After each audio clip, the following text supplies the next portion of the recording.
চাপড়ানোর মতো অবস্থা। সুপ্রিম কোর্টের অর্ডার কপি নিয়ে যাচ্ছিলেন নবান্নের দিকে, কিন্তু নবান্নে ঢুকতে পারলেন না, কি হলো? আমরা এসেছিলাম নবান্নে, আমরা যেহেতু পার্টি এডিশন ছিলাম, নবান্নে গিয়ে পরে আমরা আমাদের কপিটাকে সার্ভিস করতে এসেছিলাম। গতকালকে আপনারা দেখেছেন যে মাননীয় মুখ্যমন্ত্রী বলেছেন যে রায়ের কপি নাকি তারা পাননি। আমরা সেই রায়ের কপিটাকে সার্ভিস করতে এসেছিলাম, আমরা যেহেতু পার্টি ছিলাম একটা সংগ্রামী যৌথ মঞ্চের পক্ষ থেকে, এবং এটাও বলতে এসেছিলাম যে একটা ডেপুটেশন কপি জমা দিয়ে রিসিভিং সেকশনে দিয়ে সেটাকে আমরা শুধু রিসিভ করিয়ে নিতাম। কিন্তু দুর্ভাগ্যের বিষয়, প্রথমে বলা হলো যে আমাদের দুজন প্রতিনিধি যাবেন, একজন প্রতিনিধি যাবেন, কিন্তু আলটিমেটলি যেতে দেওয়া হলো না। এখানে এসিপি অফিসে ট্রাফিক ওয়ানে আমাদেরকে বসিয়ে রাখা হলো এবং ওখানে গিয়ে পরে জমা করে নিয়ে এসে দেওয়া হলো। কিসের অসুবিধা আমরা জানি না।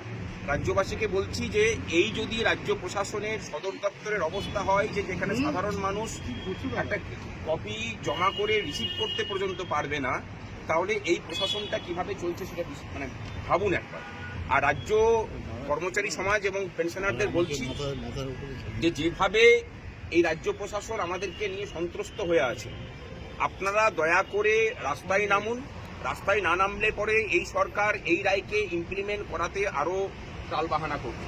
রায় কিন্তু এটা বলেছে যে বকেয়া 25% ইমিডিয়েটলি রিলিজ করতে বলেছে। আইনের ভাষায় ইমিডিয়েটলি রিলিজ করার অর্থ হচ্ছে গতকালকে রায় হয়েছে 5 তারিখে, যে মুহূর্তে রায় হয়েছে তার পরের মুহূর্ত থেকেই সেটা লাগু হওয়ার কথা, সেটা কিন্তু লাগু হয়নি।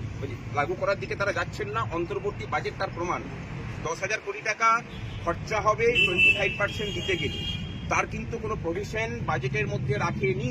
অর্থাৎ তারা এখনো পর্যন্ত ধানাই পানায় রাস্তাতে যাচ্ছেন এবং যেটুকু খবর আমরা পাচ্ছি সরকার রিভিউয়ের দিকে যাচ্ছে। এই মুহূর্তে আমাদের কর্মচারী সমাজের দায়িত্ব এবং কর্তব্য যে রাস্তায় নেমে সরকারকে এই বার্তাটা দেওয়া যে তুমি অনেকবার অনেক কোর্ট করেছো, এই রায়ের কোনো রিভিউ তুমি করতে পারবে না। যদি তুমি রিভিউয়ের পথে যাও তাহলে সরকারটাকে অচল করার দায়িত্ব আমরা কর্মচারীরা নেব। এই উদ্দেশ্যে এই বার্তা সরকারের কাছে পৌঁছে দেওয়ার জন্য যে তুমি কোনো রিভিউ করতে পারবে না, আমরা আগামী 8 তারিখ সুবোধ মল্লিক স্কোয়ার থেকে রানী রাসমণি রোড পর্যন্ত মিছিলের ডাক দিচ্ছি।